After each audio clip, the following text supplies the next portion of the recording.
Halo Bapak Ibu guru hebat, salam sehat. Saya Rugun Nisba Purba, guru SMP Negeri 4 Dolok Sari.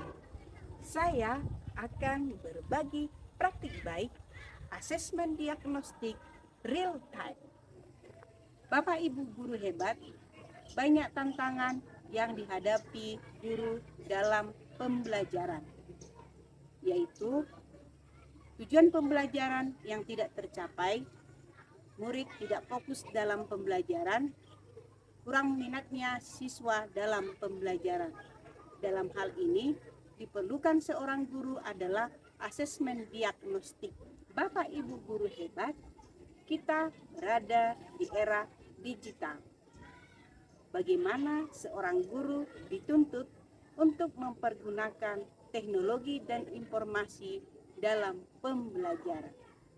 Saya mempergunakan asesmen diagnostik real time dalam asesmen pembelajaran. Dan asesmen diagnostik, guru dapat mengetahui kelemahan, kekuatan dari peserta didik dengan metode mudah dan cepat, yaitu asesmen diagnostik real time. Hal ini akan membantu guru untuk merancang pembelajaran yang efektif dan efisien. Tantangan utama asesmen diagnostik real time ini adalah memastikan bahwa evaluasi yang kita lakukan mencerminkan kemampuan peserta didik di kelas. Untuk menghadapi tantangan asesmen diagnostik real time ini, dilakukan beberapa langkah. Yang pertama adalah merancang instrumen asesmen yang sesuai dengan konten dan kompetensi yang dilakukan. Yang kedua adalah kita dapat memanfaatkan teknologi untuk menyampaikan soal-soal bervariasi. Yang ketiga, memberikan umpan balik yang tepat, yaitu waktu dan konstruktif agar mereka memilih pemahaman pembelajaran. Dalam asesmen diagnostik real time yang saya lakukan, ada dua. Yang pertama adalah dengan menggunakan Google Sheet. Cara merancang asesmen diagnostik dengan Google Sheet yang saya lakukan yaitu yang pertama, mengidentifikasi kemampuan prasyarat dengan lembar pengamatan asesmen diagnostik. Yang kedua, menyusun asesmen diagnostik dengan lembar pengamatan. Setelah disusun, melakukan asesmen non-kognitif dan asesmen kognitif. Yang ketiga, melaksanakan asesmen diagnostik di lembar pengamatan. Dari hasil lembar pengamatan diolah ke Google Sheet. Dengan asesmen diagnostik meningkatkan kualitas pembelajaran di kelas kita. Yang kedua, dengan menggunakan Mentimeter. Selamat pagi anak-anak Ibu. Selamat pagi Ibu. Apa kabarnya hari ini? Baik Bu. Oke. Sebelum kita belajar, kita berdoa menurut agama kita masing-masing. Berdoa dimulai.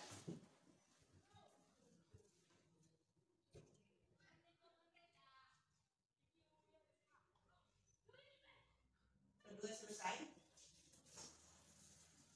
Ya, ketiga Sampunius ada yang tidak hadir hari ini? Oke, semuanya hadir. Kita memulai pembelajaran kita, yaitu judulnya adalah kedudukan dan fungsi Pancasila. Jadi tujuan pembelajaran kita hari ini yaitu yang pertama adalah menjelaskan fungsi dari Pancasila, yang kedua menjelaskan kedudukan dari Pancasila. Baru yang ketiga nanti kita membuat laporan dan menyajikan hasilnya tentang makna dan fungsi dari kedudukan Pancasila. Nah, yang pertama kita mengetahui dulu pemahaman gaya menjelaskan fungsi dan kedudukan Pancasila itu melalui mentimeter.com ya. Nanti kalau membuat laporan sama menyajikan hasilnya kita menggunakan Canva.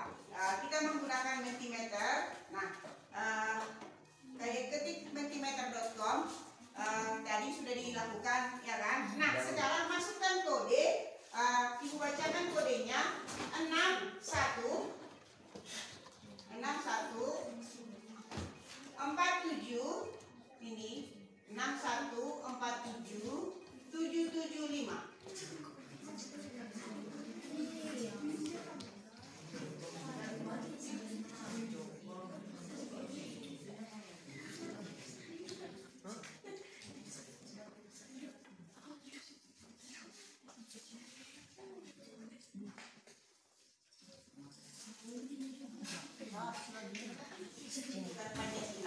Yang pertama ada di sini jawabannya jiwa bangsa Indonesia. Ada yang sebagai dasar negara, ya. Ada jiwa bangsa Indonesia, ada sebagai dasar negara. Jadi anak-anak itu sudah pintar. Yang mana di sini sebagai fungsi dari Pancasila ini? Nah, dari pembelajaran kita hari ini, tuliskan di kertas satu lembar. Bagaimana menurut kalian pembelajaran kita hari ini? Tuliskan ketuanya. Saat kita mengevaluasi hasil asesmen siswa kita perlu merefleksikan apakah metode yang kita lakukan efektif dalam mengukur pemahaman siswa. Asesmen diagnostik real time ini yang pertama mudah digunakan, yang kedua memiliki berbagai macam soal, yang ketiga hasil asesmen dapat diolah secara otomatis. Asesmen diagnostik real time yang dilakukan oleh Ibu Rukuni Sibapurba sangat menginspirasi saya. Karena asesmen diagnostik real time ini saya praktekkan di kelas saya bisa mengetahui kemampuan dasar murid saya sebelum memulai pembelajaran. Dengan begitu, saya bisa memetakan minat peserta didik, supaya next berikutnya saya bisa membuat media pembelajaran yang menarik sesuai dengan kemampuan peserta didik. Demikianlah praktik baik ini, semoga bermanfaat dan menginspirasi Bapak Guru hebat.